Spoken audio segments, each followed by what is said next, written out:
Converse. I love how you just like don't even care, you know?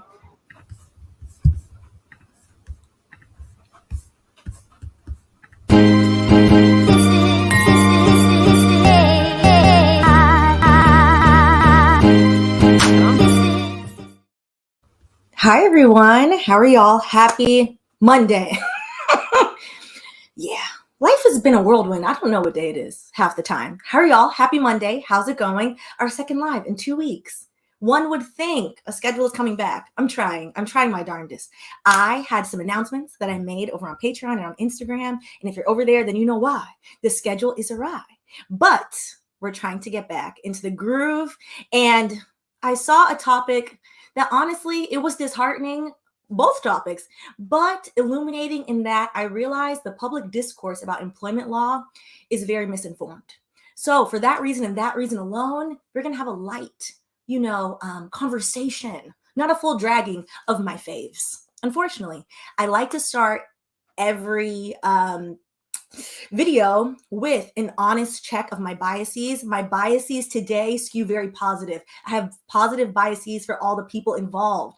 And even with that, the managerial skills are a little bit lacking, and we're going to get into why. So this is going to be our agenda. 1 second, let me make me small. So, okay, no, we're going the wrong way. All right. We're going to talk about Issa and Amanda and the publicist, Vanessa Anderson, that is her name.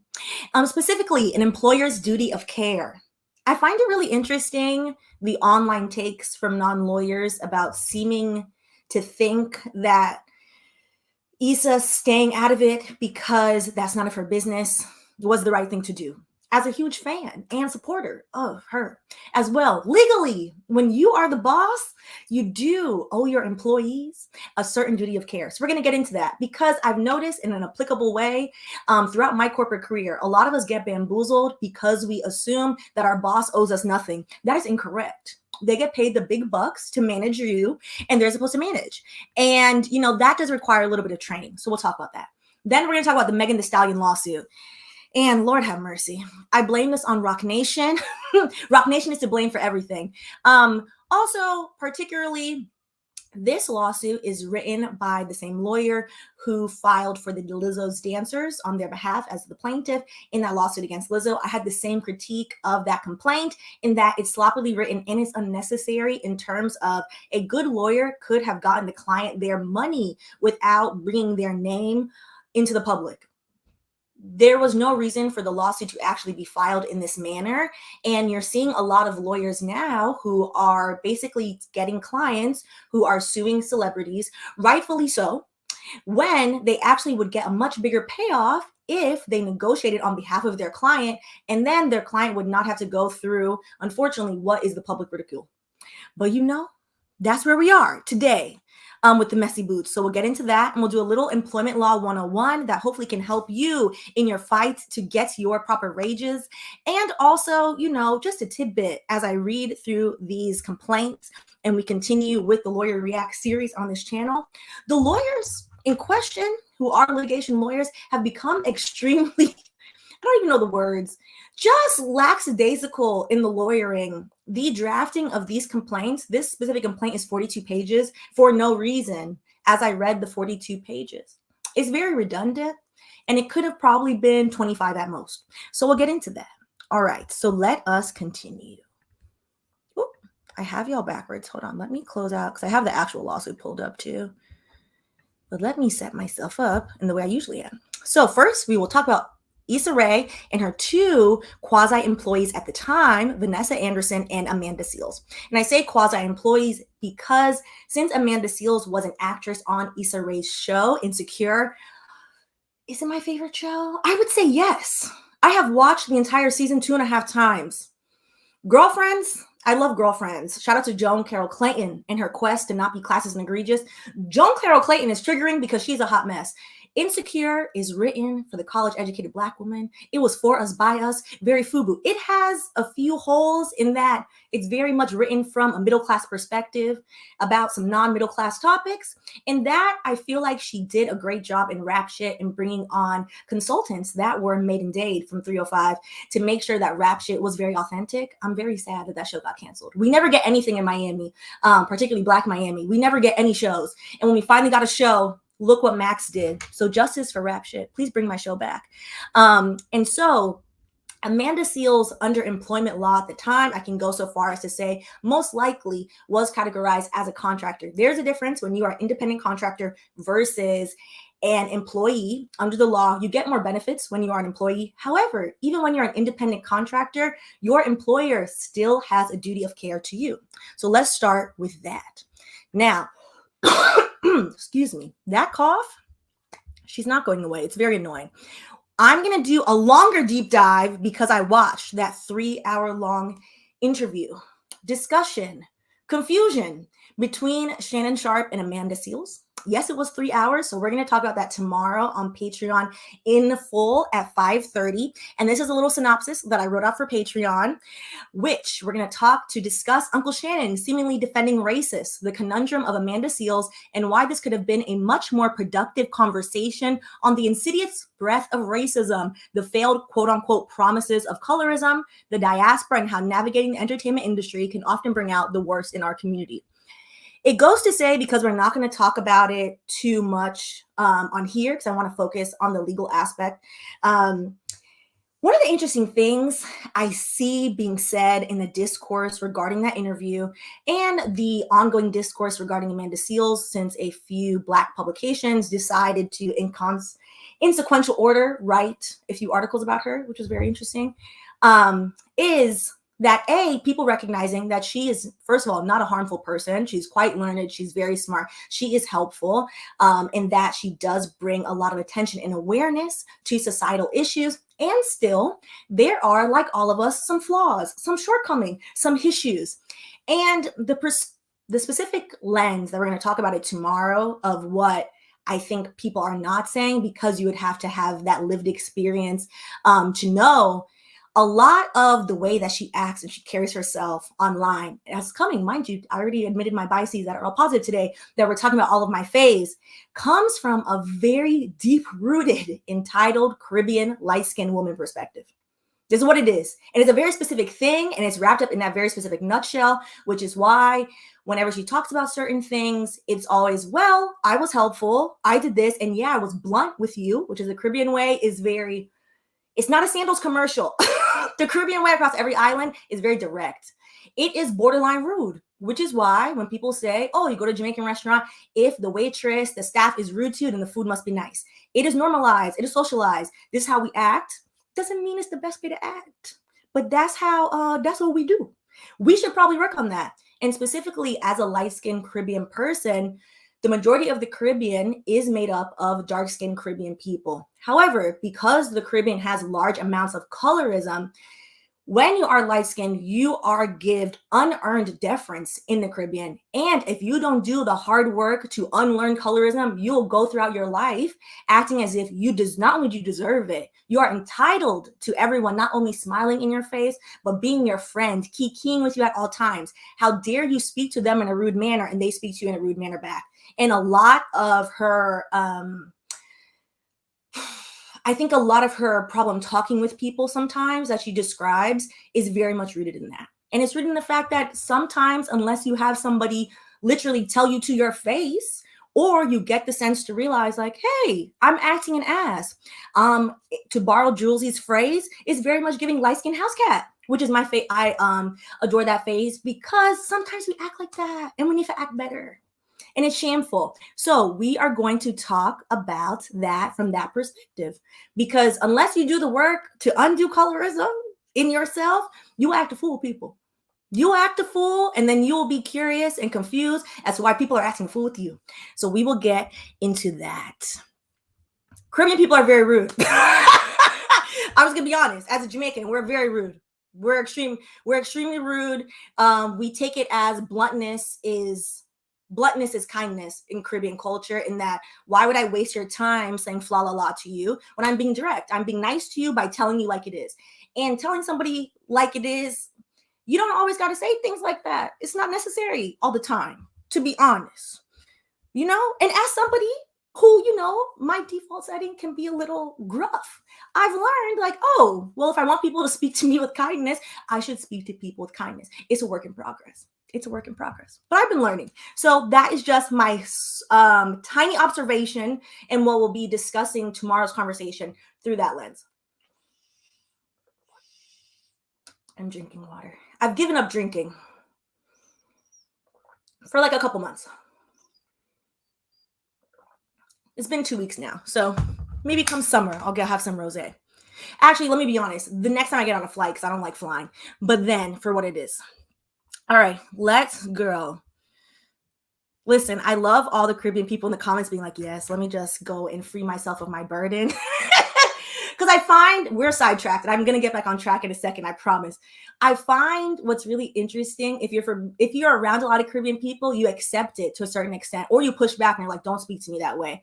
But I find people who are never interacting with Caribbean people take it like very confusing, particularly because all of the PR is around our plantation resort system. And what are people doing in the Sandals commercial? They're serving you, they're smiling, they're telling you everything irie, ha ha ha, foolishness. When in real life, it's a burn it down culture. So, you know, that's what it is. Mel, being Canadian, but growing up in Toronto, I had to learn as I got older. My family is blunt. Listen, I will end on this and we will get back. Should I say this? He'll be so mad. Never mind. I won't say it. I was going to say something my dad told me when I came home freshman year of college after being at school for 3 months. Suffice to say, I gained my freshman 15 in 3 months. Yeah, he has some words. I would also like to note my dad is also a round man. So it was quite comical to me. So let us continue to why you're here. The legal issues. All right. So I have pulled a few of the articles, some from 2019, some from blogs, some from BET, some from Us Weekly, some from tabloids, blogs, etc., regarding the 2019 party fiasco heard around the internet. So a brief synopsis of what occurred, and I'm going to say what occurred through the viewpoint of Amanda Seales, because that is the viewpoint that we've heard in full. I don't believe, to my knowledge, that Issa Rae has ever publicly talked about this, and I don't believe, to my knowledge, I haven't seen that Vanessa Anderson, who's the publicist, talk about this either. So I'm going to take what Amanda Seales said as fact, for the purpose of doing the legal analysis and to show that even if you change the facts, so if we did a hypothetical as if we were all in law school, the legal analysis would stay the same. Whether or not she's wrong through a social analysis is a completely different conversation, for what it's worth. All right, so the interaction that occurred was in 2019. This is after season 3 of Insecure Rap. Season 3 aired in 2018, so this is a well-established show.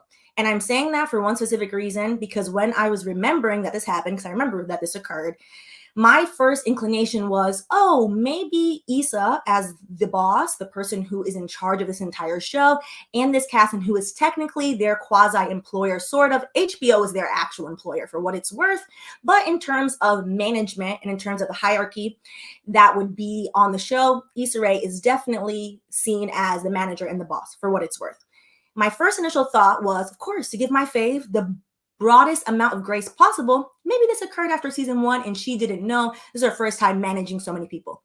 This occurred after season 3, which changed a smidge in my mind the amount of grace that maybe one should give. Because the legal analysis does not care about the amount of grace that you want to give somebody. So what occurred, according to Amanda Seales, she went to a party, a Black at Emmys party in Los Angeles after the Emmys. I can't remember right now off the top of my head if this was the year that Insecure was nominated. She did not have an invitation to the party directly from the Publicist, but she had an invitation via Jesse Williams. This is according to her until she shows up at the party with her friend. She gets denied at the door. She's perturbed. She proceeds to leave. Somebody else tells her, what do you mean you're not going to the Black at Emmy's parties? This is the party. What do you mean she wouldn't let you in? Come go in the party. The next person tries to take her in. The young lady working at the door grabs her arm, according to Amanda Seales. She shrugs her off. She goes into the party. Mind you, unwanted touching is assault. So for the legal analysis, we're just going to count all the assaults. Assault 1. Now, she's in the party. Her friend that she came with is in the restroom. According to her, one bodyguard comes up to her and tells her, like, hey, I'm sorry, I have to escort you out. This is what I'm told to do. She pushes back with the person verbally and says, what do you mean, why? She knows that she has received an invitation from Jesse Williams, and in her understanding, it is another person's party along with Vanessa Anderson, who is Issa Rae's publicist, who she knows does not like her. The internet has fixated on this point of why would you show up to a party where you are not liked? For the illegal analysis, it doesn't matter, for what it's worth. For the social analysis, we can have a separate conversation of technically in Hollywood, it is not just the publicist party. Publicists are very important people in Hollywood in terms of they are managing what press you get to talk to if you're their client. They're managing that you're all in the right parties. Think of Samantha Jones in Sex and the City, but Samantha Jones largely was a corporate publicist for restaurants, for hotels. Her and Richard, that was a hot mess. I just rewatched Sex and the City. We should do a video on that. All of certain entire sections of the show have not aged well, and certain sections have aged very well, for what it's worth. People are focusing on the fact that Amanda knows that her and Vanessa have an interpersonal issue that has nothing to do with their shared employer, emphasis on shared employer, who is Issa Rae. Okay, they go into, the first bodyguard now goes and gets, I believe the number she said was a total of 4. It's either 3 or 4, so he gets additional people. One of those bodyguards is a white bodyguard. Emphasis on that because the racial dynamic is important in that they are a Black at Emmy's party. You now have a white man yelling at this Black woman, and he then chest bumps her, assault number 2. He then assaults her in front of all these people. No one says anything. Her friend comes from the bathroom at this point. Her friend is very upset. Obviously, she has seen her friend be assaulted by this random white man at a Black party where none of the other Negroes around defended her. I find that to be trifling. Aside from the legal analysis, it's just trifling that everyone just saw this Black woman, regardless of how you feel about her, irrelevant, get assaulted by this white man, and no one said anything. It just stood there.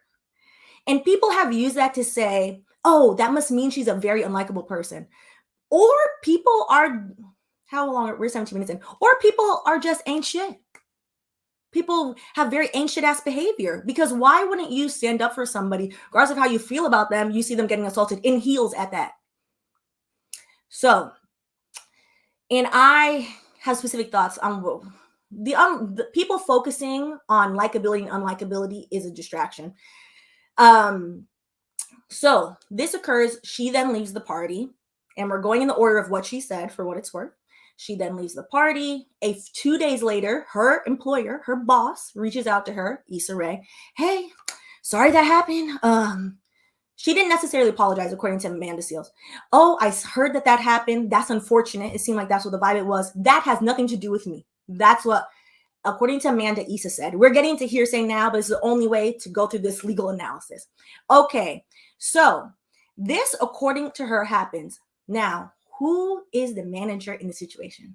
In the situation, Issa Rae is the manager, regardless of how much genuine good feelings I have for my fave. You are the manager. You have to manage. It is your business that your employee went to an event that your other employee hosted, and your employee has now got assaulted 2 times. You cannot say, that ain't got nothing to do with me. Maybe you guys should talk about it. No, you are the manager. You legally are required to diffuse the situation. So then the next question would be, oh, but Stephanie, they are at an outdoor party in LA. They are not on set. So they're not in their place of work. They are not in a setting that Issa, the manager, or HBO can control. That's not the point. If Amanda Seales had said it in her mind in 2019 to like, I'm going to bring a lawsuit, that would be the genesis of all of the further, according to her, what she described, hostile work environment that then occurred on set.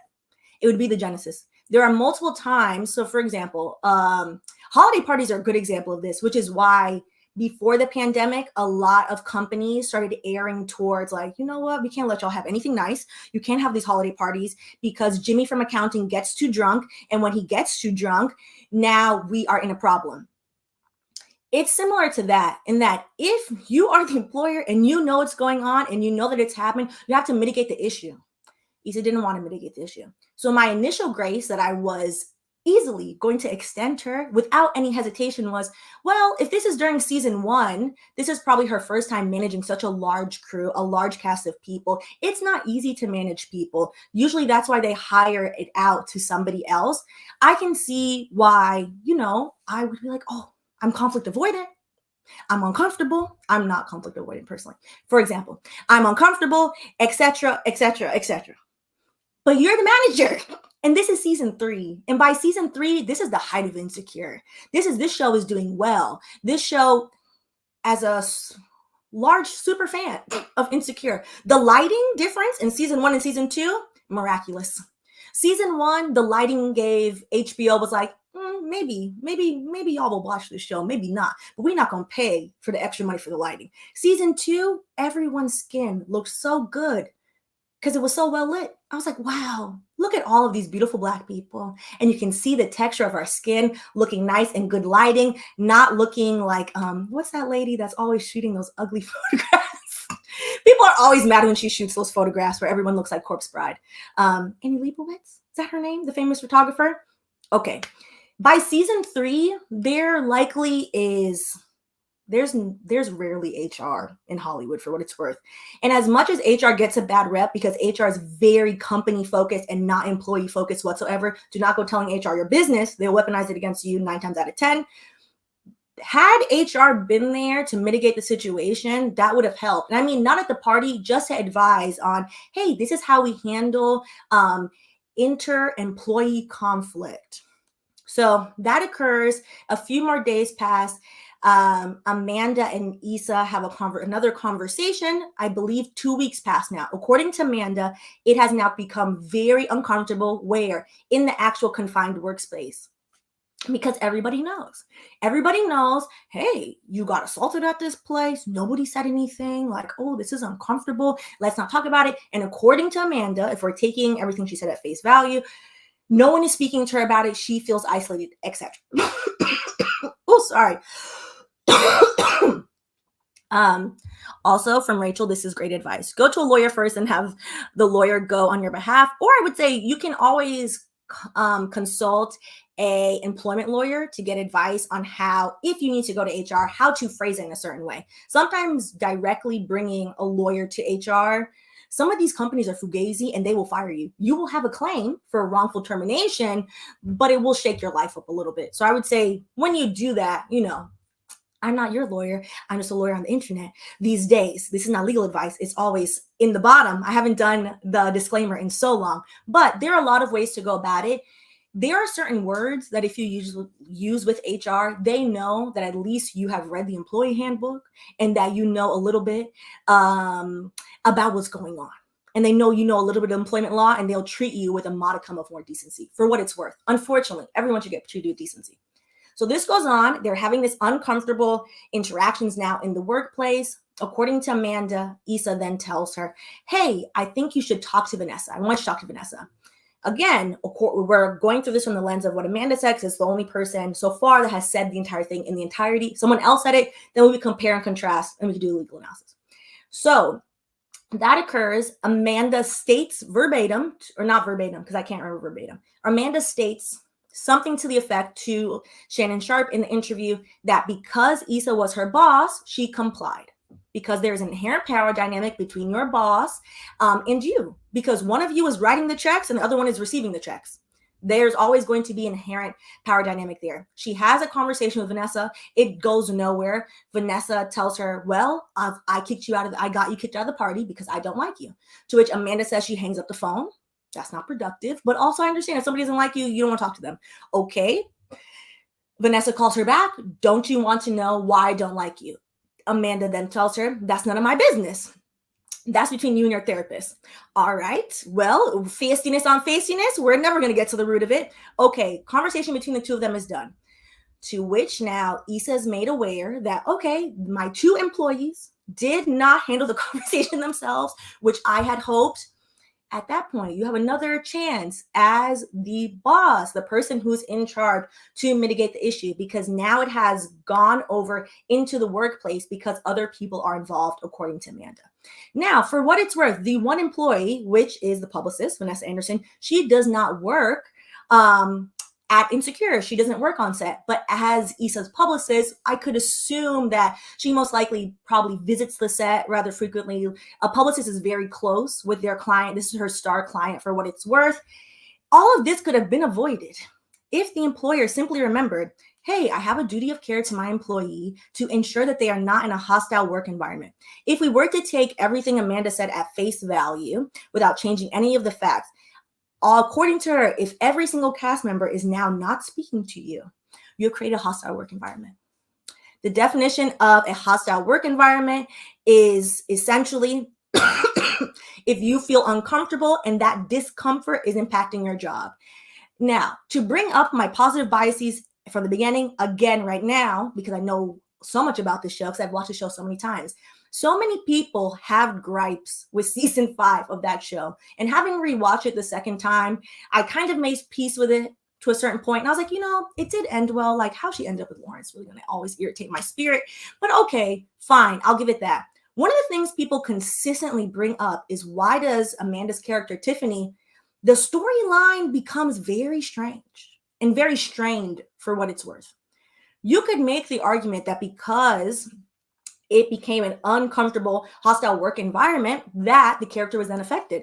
If she were to hire an employment lawyer would tell her exactly that, and then would outline the dates, would then pull up the dates of drafting the screenwriting, etc., etc., etc.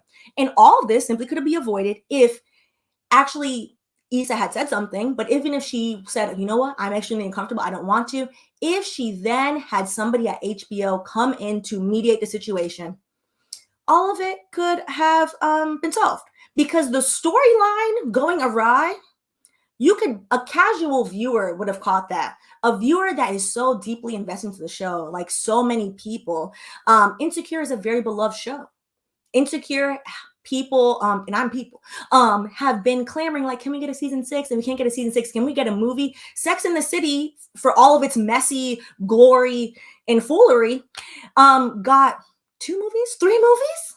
Insecure deserves the level of investment that Sex and the City got, if not more. It's done more for more people, in my opinion, than Sex and the City ever could, for what it's worth. Sex and the City is not, when you rewatch it, it is an advertisement for hypergamy gone wrong, for what it's worth. It is a mess. Insecure is an excellent, excellent, excellent show. And selfishly, as a fan of the show, we are never going to get a movie, much less anything else, or a proper wrap up to that storyline, unless somebody, acts like the manager, truthfully, and somebody else finds some accountability with themselves. 2 things. So there we are. There we are with that. And I don't think it's going to be resolved, because if it was going to be resolved, to be honest, from a practical standpoint, she wouldn't have went about it like this. I highly doubt it can be resolved now, which is very unfortunate. And it's unfortunate for the people that really care about that show, for what it's worth, which is us. And we deserved better. We deserved better. And I would say the reason why I wanted to bring it up, because talking about your faves is never really fun, for what it's worth. These are people who are like, oh, you do great work. Like, you're amazing. For what it's worth, Issa Rae is on my vision board. Oh, I forgot to lock the other door. Unlock the other door. Does he have the key? Yeah. Okay, wait. Hold on.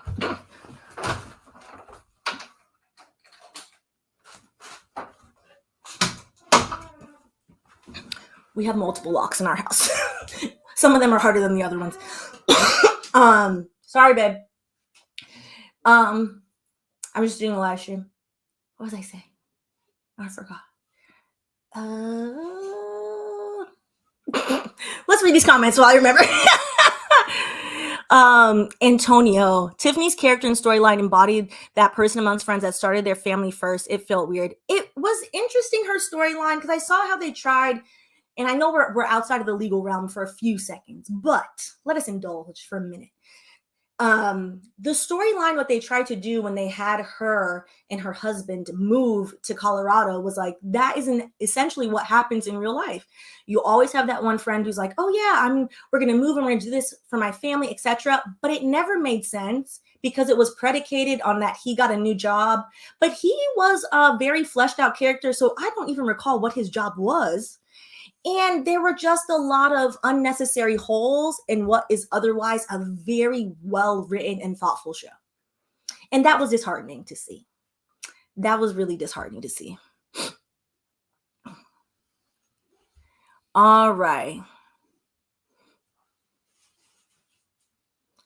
Okay. Issa on my vision board. Yes. Thank you, Scrooge McDuck.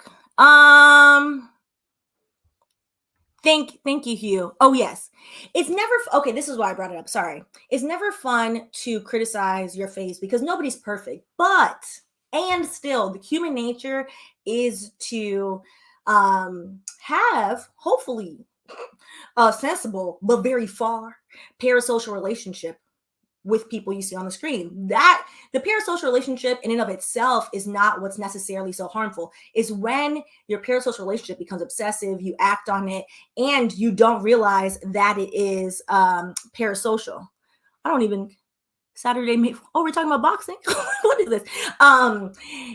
Then it becomes a problem. So it's never fun to realize that your faves have flaws, but everyone has flaws. Everyone is deeply flawed. And one of the things that this situation highlights, and the reason why I wanted to talk about it in terms of we all have to work unless you have been so blessed and you have a trust fund, which good for you, babes, share it with others. The majority of us will encounter some type of uncomfortable employment situation where we have a manager, a boss, a supervisor, etc., who is conflict avoidant and or is like, listen, that's none of my business. It is their business. And it is your legal right to tell them like, don't tell me to go talk to the other disgruntled party involved about why they don't like me. You need to set boundaries and parameters for the two of us. So the two of us act right and everyone gets their work done. And I've seen this happen in corporate situations multiple times where there are so many people who are managers, especially in tech. If you've ever worked at a startup, you've seen this, whereas somebody is employee number 3 and they're not particularly good at their job, but they've just stayed so long. So now all of a sudden they've become a director and you're like, how have you become a director? Like Sense has not found you. Sense, what is the abridged African saying that they put on Twitter? Sense has been chasing you your whole life, but you have been faster. Everyone knows that type of person. And that type of person has no management skills. And then all of a sudden you're reporting to them and now you're having to manage interpersonal relationships for them and with other people. That's not your job. They get paid 30, 40, 50, 60, 70, 80, 100K more than you. That is their job. Having to do your manager's job is frustrating. And that in a real life situation. This situation, there are a few other factors here, which is why I said numerous times where if we take everything she said as fact, there's a huge legal issue here. When it happens, particularly in a racialized situation in the corporate workplace, you already know as a Black person, particularly if you work in corporate, there are very few and far Black people. Having worked in tech for 7 years, there are too many times to count where I'm like, I'm the only one in the building today. The whole building. How is it just me? So it's not my job to go now manage this racialized interpersonal relationship with this other person. That's for my manager. And I have looked up, ironically enough, when I worked at a French startup, which I had a lot of qualms with them. The one qualm I didn't have was my boss would proverbially get in people's face for me. It was the first time I ever had a boss like that. And I was so immensely grateful. I was like, oh, people would talk to me any type of way, immediate. I wouldn't have to even blink. He'd be like, who are you talking to? And they're not talking to Stephanie because Stephanie did all this work because you don't know what you're doing. And one of the best ways I think you can never fully vet a boss because that same boss turned into a waste man. But you can vet whether or not the boss actually has a modicum of sense in terms of managing you and will protect you by simply asking them, how do you handle conflict? How will you handle conflict if someone says something negative about me to you? How will you handle conflict if I tell you that someone is harassing me? How will you handle conflict, etc.? And that is at least a starting point of how to vet your boss, because people don't quit companies, they quit managers. I've only ever quit one company my whole life, and that was when I was tired of being a lawyer. I loved that boss. They were great. That general counsel, I have nothing but fond things to say about my last employer as a lawyer. I quit that company because I was like, I'm tired of being a lawyer. I'm over it. But my manager was great. Every other time, I was like, my manager has become a menace. I need to go. And, that is something that can help on your laborious journey, because unfortunately, until this system of capitalism gets adjusted, aka we have a new system, we're all going to have to labor at some point, and these same types of issues will come up. So I don't love that the internet is gaslighting people into being like, oh, well, of course Issa shouldn't say anything. Like, that's not her business. By being the manager, it is default her business. That's the only takeaway. All right, so I did one good time. One good time.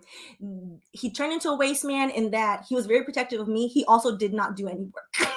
So then I was doing his work, and that was too much. I was like, why? How am I? And again, to the point of your boss is getting paid more than you. So how are you getting paid? Probably at that point, 75, 100K more than me, and I'm doing your work. So then I had to go. I was like, see, too much labor now. Too much labor. All right, so let's get into the other issue, which is my girl Megan Thee Stallion.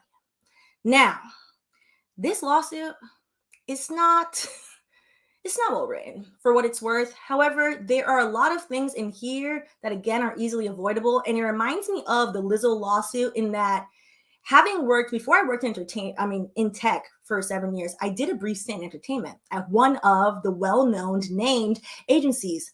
That was the worst work experience of my life. I think there's a video on that. I hated it. The most luckless HR that ever lived lives in that building. It shouldn't go without saying that entertainment wildly has no HR. There is nobody there to be like, hey, at least protect the company, because this lawsuit reeks of all of this could have been avoidable. Simple conversations of, hey, I understand you're entertainer, you're fun, you're living your best life. Basic things of, you cannot have your body parts open and around your employee. That's a basic thing. It also should go without saying, the way this lawsuit is drafted, there is no claim, despite what all the tabloids are reporting, for sexual harassment. Based on what's being alleged in this complaint, I am curious as to why the lawyer is not going forward with a claim for sexual harassment. Sexual harassment is very cut and dry to prove, particularly when you are alleging that you have seen the body parts that you should not see of your employer. Did you see them? Yes or no? Yes, sexual harassment. That's not one of the claims here. So we are going to get into this case a little bit. There are two buckets of claims. One is just general harassment. So it is specifically hostile work environment harassment. And then the second bucket of claims are wage and hour claims. So wage and hour laws all have to do with whether you're an exempt or not exempt employee, whether you're hourly or salaried, technically tied with exempt or non-exempt. And the reason why I think it's interesting to talk about in this context is the context of the gig economy and whether or not you are entitled to certain protections under the current laws, which is why this lawyer, the majority of these claims, there are, I believe, 9. Hold on. Let's make this bigger. 9? Yeah, okay. No, I cannot see. There are 9 claims. Sorry. There are 9 claims in this complaint. Also, if you haven't already, there are so many people already in here. Wow. We haven't had this many people in so long. If you haven't already, go ahead and like the video if you feel so inclined, and subscribe. I always forget to say that. So they were good for me. I remember today. So the wage and hour claims are interesting in that the majority, so 7 of the claims, 7 of the claims are wage and hour claims. And with that, I'm going to make this a lot bigger so y'all can see. Hopefully you can see. I'm in the corner. Okay, I think that's better. And with that, it is important. A lot of people, whether they realize it or not, are not being paid their actual fair wage, not in terms of, oh, I know this company lowballed me for my salary, in terms of if you are working overtime as a salaried employee, you do not get, generally speaking, under the law, you are exempt from overtime pay, which is ridiculous.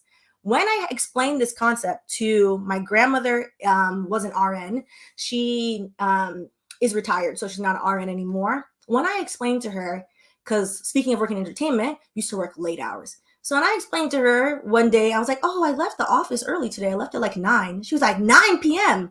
I started work at 7 a.m. She's like, 9, it's so late. And she's like, oh, well, at least your check will be really good. And I was like, why? Why would the check be good? And she's like, because you get overtime. I was like, what overtime?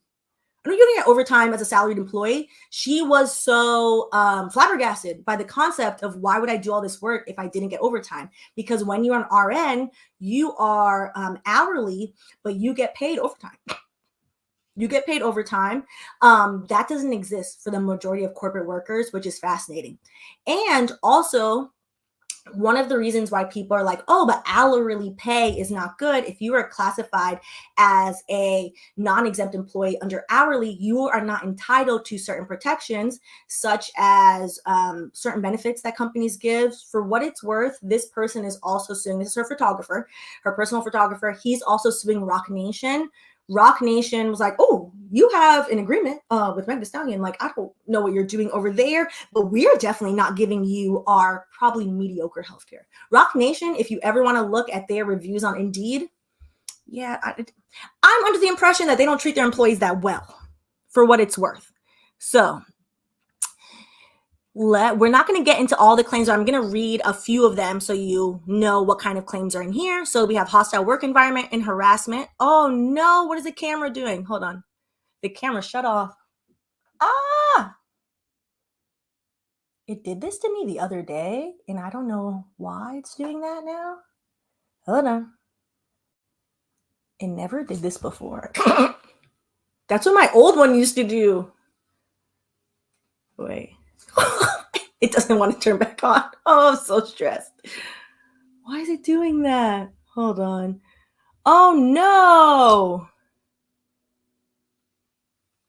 Okay. I might have to put y'all on. I don't know. Hold on. Sorry.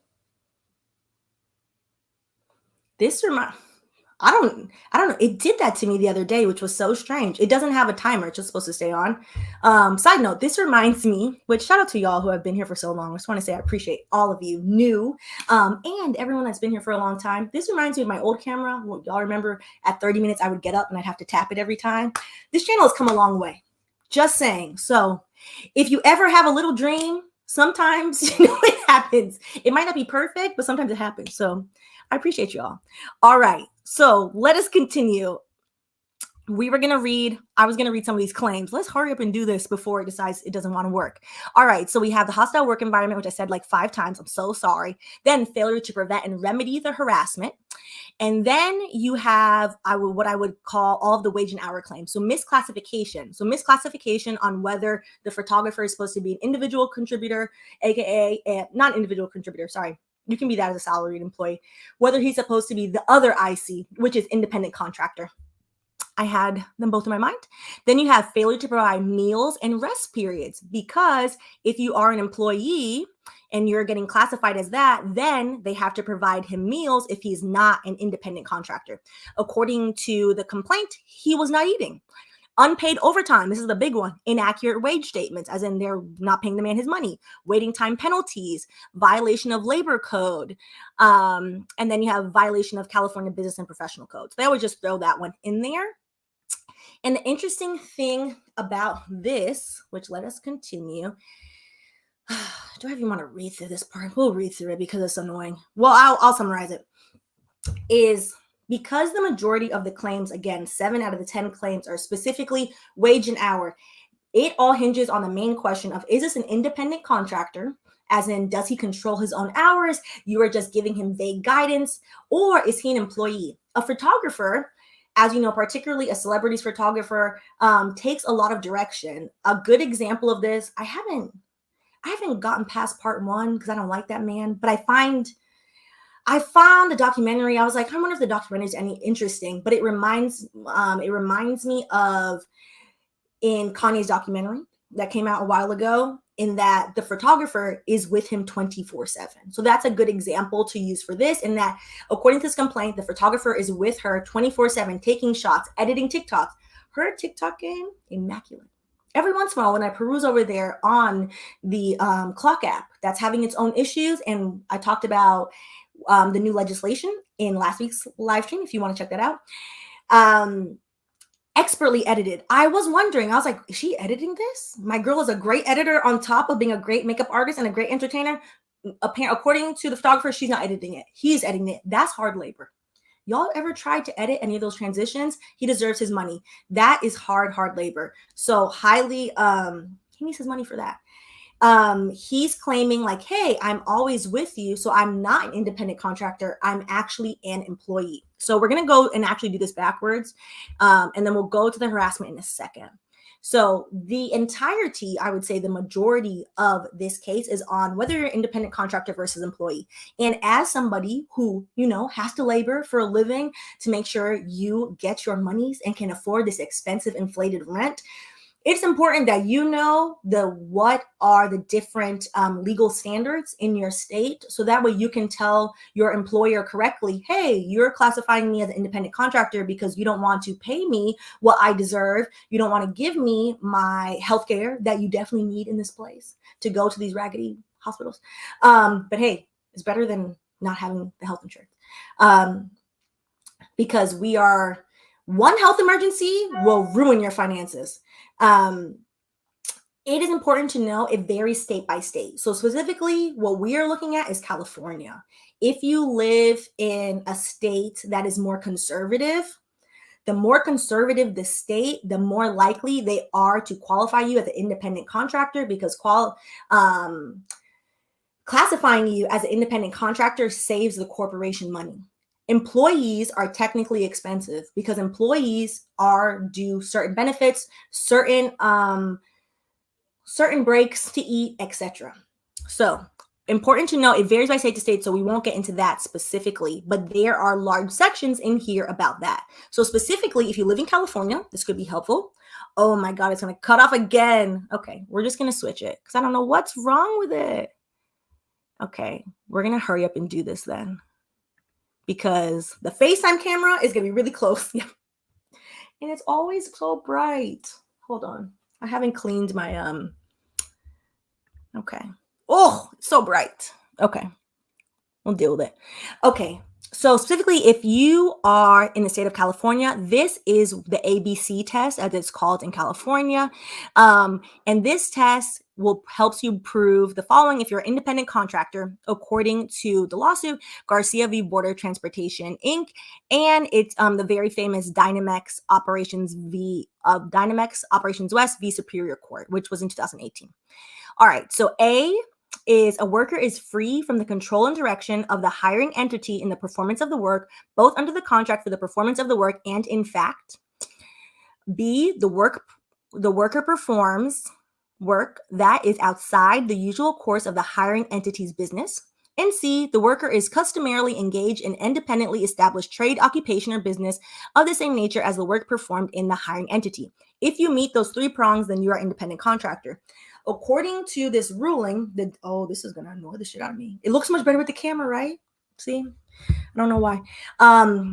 According to this ruling, it basically, the goal of Governor Newsom, according to him, when he helped pass this legislation, and then pass legislation to basically mirror this lawsuit, the goal was, we have all of these gig workers in California, Uber drivers, Lyft drivers, people doing Postmates, is that what it is? DoorDash. We have Seamless in New York, Seamless, etc. And these people are working excessive hours, but because they are classified as independent contractors, they are not getting the benefits of an employee, and they are getting treated like an employee, and they should therefore get the benefits of healthcare, making sure they take breaks, etc., etc., etc. So that was the intention of this original ruling. Now, then in 2019, so like I was saying, Governor Newsom signed Assembly Bill 5, AB 5, commonly referred to as the gig worker law, codified dynamic. So basically, when you codify a judicial ruling, you codify it into the legislation.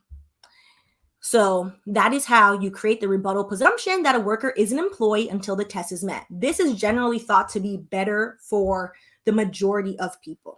That is, however, what corporations do to get around this is they're like, oh, well, if we don't want to pay you all the benefits, if one of the things is hourly workers under $36,000, there are various things through the Fair Labor Standards Act, how to classify somebody as exempt versus not exempt. It's an exhaustive list. We're not going to get into it. But one of them is the amount. So proponents against this law, so large corporations, what they did was they decided like, okay, if everybody over 36K you're now saying is an employee, I'll just pay these people 35 and I'll get around this. So it has had push and pull differing effects for what it's worth. Now, let us go back to what sparked, I would say, the media attention and what the reaction the lawyer in this case was trying to get. Now, again, there is no sexual harassment claim in this case. These are six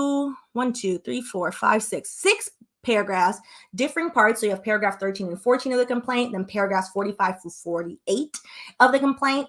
They basically say the same thing. And this complaint, because it is a bit redundant, it says the same thing over and over again, which what is being reported in all of the tabloids and all of the gossip blogs are specifically on or around June 2022. Plaintiff was traveling on tour with Stallion in Ibiza, Spain. After a night out, Plaintiff, Stallion, and three other women were riding in an SUV together. Suddenly, Stallion and one of the other women start having, I'm pretty sure you could say this on internet, having sex right behind Plaintiff.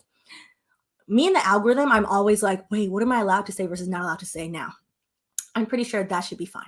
Plaintiff could not get out of the car as it was both moving and he was in the middle of nowhere in a foreign country. See, again, middle of nowhere in a foreign country. It's a bit sloppy. Anyways, Plaintiff was embarrassed, mortified, and offended through the whole ordeal. The following day, Stallion inquired whether Plaintiff was in the SUV the previous night. Plaintiff confirmed that he was in the SUV. Subsequently, Stallion instructed, don't ever discuss what you saw. Stallion berated and directed her fat-shaming comments towards Plaintiff, such as fat, B-word, spit your food out, and that you don't need to be eating. I don't know how those two sentences go together, but that's how they're written throughout the complaint regarding that. Now, that would count as creating a hostile work environment. That is harassment. It is harassment. According to this, you take the allegations on their face to make your employee so uncomfortable to the point where they cannot properly do their job. That is harassment. It's very unserious the way this is drafted, Ophelius. I agree, which is why we're not going to read too much of this complaint.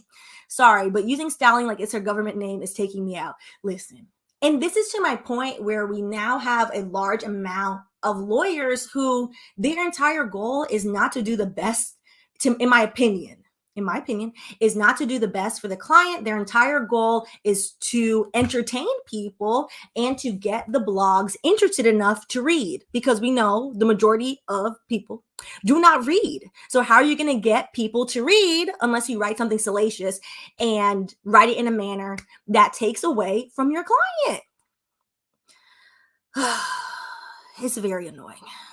I have the same complaints because it's the same lawyer that's representing the dancers in the Lizzo case. In that case could have and should have been settled before it went to court. He could have saved those young women from the harassment that they've received by simply negotiating on their behalf. Similar in this, if 7 out of the 10 claims have to do with wage and hour, why bring up this salacious fact if there are no sexual harassment claims? You can prove the harassment other ways. This is particularly to get out people's homophobia and specifically say like, hey, it's with women. They're these women and this is et cetera, et cetera, et cetera. You can be an ain't shit boss harassing people and outline it in a way that keeps your client's dignity intact. So yeah, that's why we're here. That's why we're here. And one of the things that I think it's interesting in a bit, I would say, I always blame the lawyer. I never blame the victims in any of these. It's interesting that the lawyer is not pursuing the sexual harassment claim, because if that's the allegation, then it would be sexual harassment on its face. When you file a lawsuit, for what it's worth, despite the fact that a lot of these lawyers have very much lost their way, for what it's worth, you are not supposed to include claims that you know that you cannot prove. If you do include claims that the other side knows you cannot prove, the other side will immediately file a motion to dismiss. So my question would then be, does the lawyer think that they cannot prove a sexual harassment claim? Because what is the other reason to outline very explicitly what is sexual harassment without also providing a sexual harassment cause of action? And for what it's worth, because this lawsuit is so redundantly written, it's not written as if somebody was writing it like the Diddy lawsuit, which that lawyer I have complaints about as well. I'm like, sir, you could have took the time to do your client justice, Rodney Jones in that case, and to handle his case with care. This is sloppily written. This case is not sloppily written. This case is a lot of redundant. It's very much like, when you're trying to hit the word count on an essay that's due at midnight and it's 11:50. That's how this case is. There are multiple copy and paste sections of copy, paste, copy, paste, copy, paste. Let me write it 10 different ways. So they clearly spent enough time on that. So my question would remain, well, why not bring the claim that you are alleging on its face? For what it's worth, the hostile work environment claim, they would need to provide additional facts because the other side is definitely going to file a motion to dismiss for that, because this specific claim has the least amount of facts tied to it. For what it's worth, the facts alleged are very graphic and should meet the standard, but they would have to provide other things. Everything else is very detailed, and everything else is more so an argument with Roc Nation and not necessarily Megan Thee Stallion, because she is not, in this case, what they're alleging. It's more so Roc Nation at that point is changing the classification of what type of employee he is. So if we jump back to the independent contractor versus employee, one of the things that companies do plenty of times is they will, when they're trying to get over on you, because I've seen it happen in corporate too. I've seen people go from non-exempt to exempt all of a sudden, where they were qualified or were being allowed to get overtime pay, and then now they're not being allowed to get overtime pay. If your employer thinks they can get over on you and they're trifling, they'll probably try it. So according to this complaint, initially plaintiff was paid a monthly flat rate of $4,000 while working for Roc Nation and Stallion Entertainment. So the two of them are writing his checks, which $4,000 seems like a little bit low. Like they were taking advantage a little bit. I would think that, to be a personal photographer working upwards 40 to 50 hours a week, it says that he's saying that he'd get paid a bit more. And the editing is what's really the editing is worth a lot more money than that. However, on or around August 2022, Perez altered plaintiffs, which this is the same. The Perez they're alleging. Hold on, let me pull it up. I can't remember her name right now. Why don't they have her name in here? They don't have her listed as a defendant. It's the same. Okay. It's the same Desiree Perez. The Desiree Perez that set up that awful installation at Brooklyn Library, which I had to go in there the other day, and it's finally down.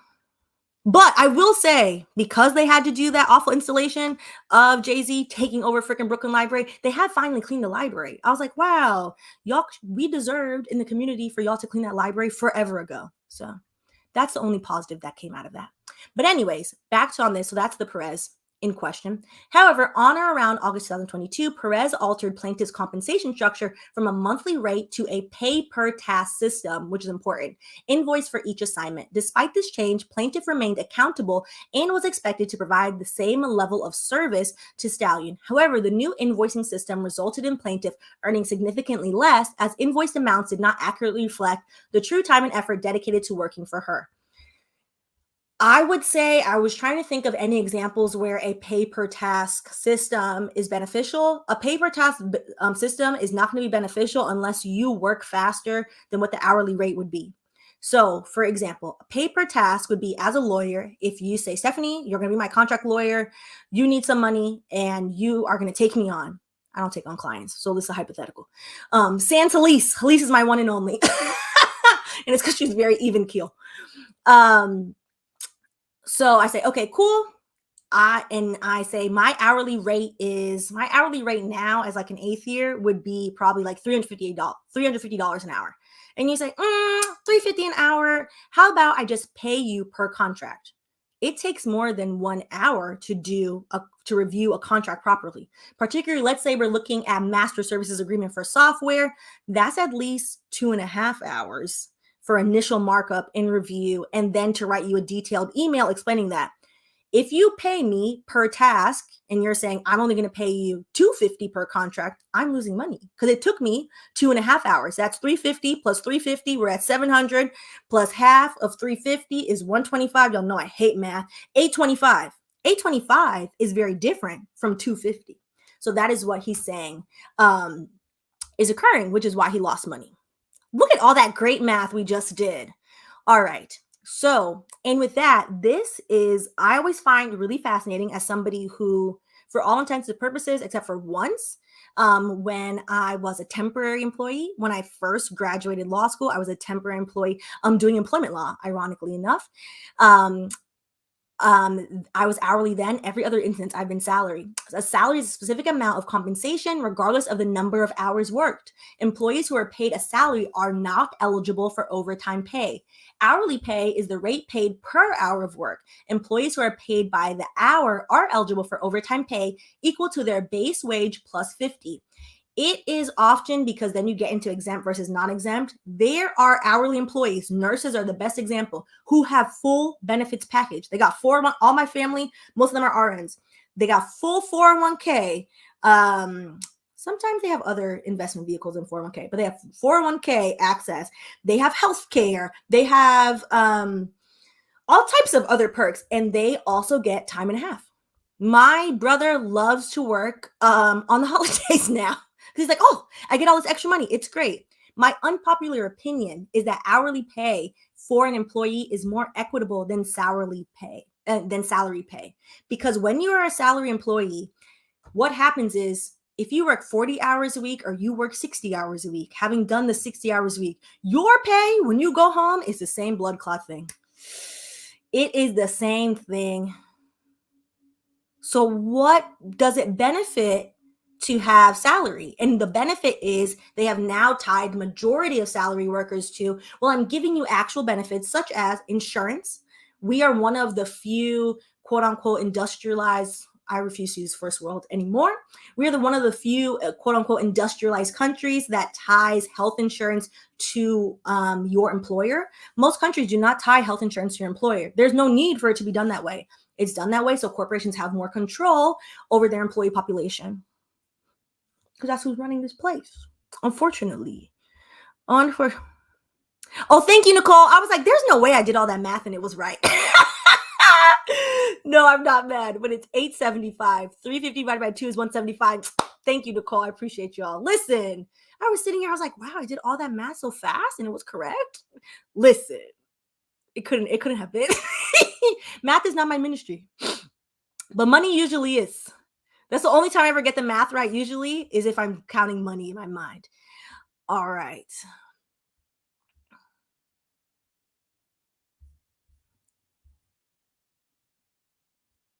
Okay, thank you, Seven. Clock it, because if Jay is a billionaire, then why the F is everyone under him being underpaid and treated unfairly? Okay, questions I need answers. Because he is hoarding people's wages. Every billionaire has only become a billionaire because they have participated in wage theft, amongst likely other illegal things. That's the only way to get to that exorbitant amount of mathematics. There's no other way.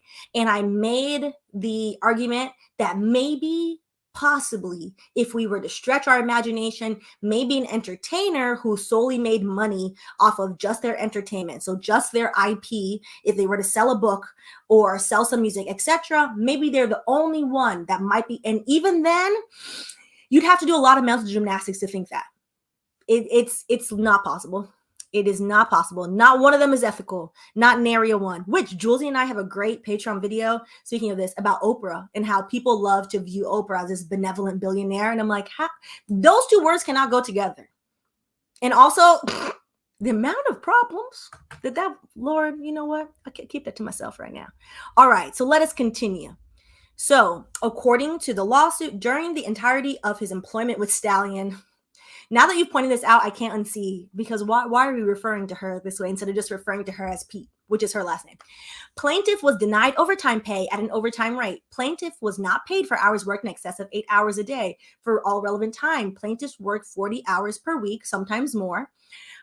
There's another part that says he worked 50 hours a week. So I'm just going to assume it's between 40 and 50, and that they just didn't rectify it at the end during the final review. For all relevant times, plaintiff was not paid time and a half for any overtime he worked or paid after the paycheck, was thus underpaid for all hours worked to the extent the pay did not meet labor code requirements. So here we have a classic, majority speaking, wage and hour around how much should he be paid. I think, in my opinion, he was being underpaid to begin with. Oh, it's going to drive me crazy. This is not on the camera. That he was being underpaid to begin with. The FaceTime camera is so harsh. And the vanity is getting to me. Sorry. He was being underpaid to begin with, first of all. And second of all, we need to get to a point where entertainers, simply, if you're going to be an entertainer, you most likely are signed to some type of management label. Roc Nation is her management label. Sometimes you're signed to a record label. At all times, also, she is likely signed to an agency. I don't know which agency. Somebody out of these three corporations that have existed for numerous years and have somebody who allegedly is supposed to have sense need to start sitting entertainers down and letting them know, hey, rock star lifestyle might not make it. Insert the song that I can't remember right now that we used to be singing at the top of our lungs, etc. You cannot treat people like they're your entourage unless they're your entourage. Because if not, you will get a lawsuit, rightfully so. Do not flash your bits at people. Keep them to yourself. It's a very basic level of sense. And despite how much, I adore the Stallion, baby girl, you can't do that stuff around your employee. It's very simple. It's very simple. That's it. And I think that responsibility to start telling them that is on the label, because it's the label who people are actually suing, because that's who has more money. And then in terms of people taking it upon themselves, you have to have a certain level of accountability of, okay, yes, I'm going to go out. I'm going to get chocolate wasted. I'm going to go do whatever. And I am going to keep it somewhat professional and tell my photographer to just simply go in a different car so I can have the time of my life. That's it. It's not rocket science. I don't know why we have to keep having this conversation that your employees are not your friend. If you want your friends to also be on your roster, there's a word for that. We seem to have lost the word. It's called entourage. Do that. Give your good friends a nice, cute salary and a very lengthy NDA. Okay, that's fine. That's fine. So we can avoid all of this litigious foolery.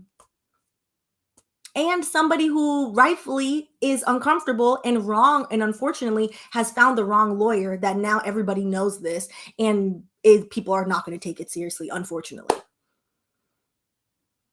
All right. So let's read some comments, and then great song.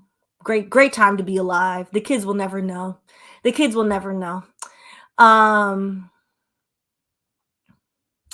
This is a great question. Would Megan know how much each of her employees were being paid, or would Roc Nation only know?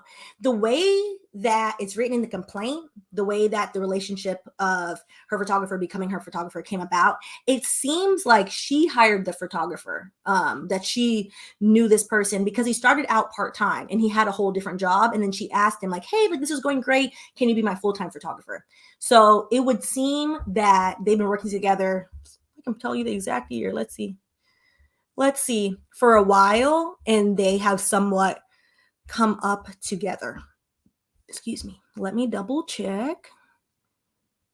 If this was written better, this would be easier. From the what's the inception of employment? You know what? It's not written. See, it starts with, this is the problem when you start with the salaciousness, because the first paragraph is the Ibiza incident versus it should have been written a little better. 2018. So he's been working with her he worked with her for 5 years, because I believe 2023 is when they parted ways. So for 5 years. So they have come up together. So and I would say I'll give grace to the rate then, because if we're talking 2018, that's before her big rise. But the rate should have grown from $4,000 when, you were an aspiring to when, like, girl, you're making a stallion now. Like, why is this man getting paid peanuts? So with that, listen, sing it, Nick. I had a good time. I will not say any of that online on the internet to be documented, because that is the beginning of when people used to check you in on Facebook. I resented that. I was like, don't ever check me in anywhere. I don't want anyone to know what I'm doing. I'm having the time of my life and no one needs to know. That's before everyone was out with their phone. People get into full shenanigans back then. Shout out to everyone that graduated high school in 2009. Exactly. So that's my question of, when did the $4,000 start and how long has he been being paid so low? Because realistically, I think a reasonable retainer would have been $10,000. Taking photos, editing, a heavy emphasis on the editing. For what it's worth, editors get paid between like $150 and $1,000, depending on like what type of editor you have, for a YouTube video. So if you're going to do all these transitions, run somebody's whole social media, you're going to need some more money. You're going to need some more money, for what it's worth. Well, yes, it does. I'm glad you brought this up. It does remind me of the Glorilla situation, which people get, sadly, sometimes when people get a little tiny bit of taste of money, they forget, like, okay, well, just because I had to survive struggle bus doesn't mean I should make other people survive struggle bus. You know what I'm saying? You get what I'm saying? All right. Yeah, the YouTube editors get paid really well, but it's also really hard work, in my opinion. I hate editing and I'm not good at it. So, all right. So I think we went through most of them. I appreciate y'all. If you haven't already, go ahead and like and subscribe. And hopefully I'll see y'all next week. I'm trying. After next week, life is going to be a little chaotic. So then a schedule's not gonna find me. But hopefully I'll see y'all next week. Let me know if you have any requests. Let me know in the comments. You can always leave them there. And then I think there's one up right now on Instagram once a week, put in a little request, comment, question sticker. I'm like, what is the word? A little question sticker around, like, what do y'all want to talk about? So you can always leave them there. I try to do that at least once a week. So yeah. And then I will see Patreon tomorrow to talk about that entirety of that 3-hour fiasco. Because there's a lot to be said. There's a lot to be said. All right. Well, I'll catch y'all later. Bye.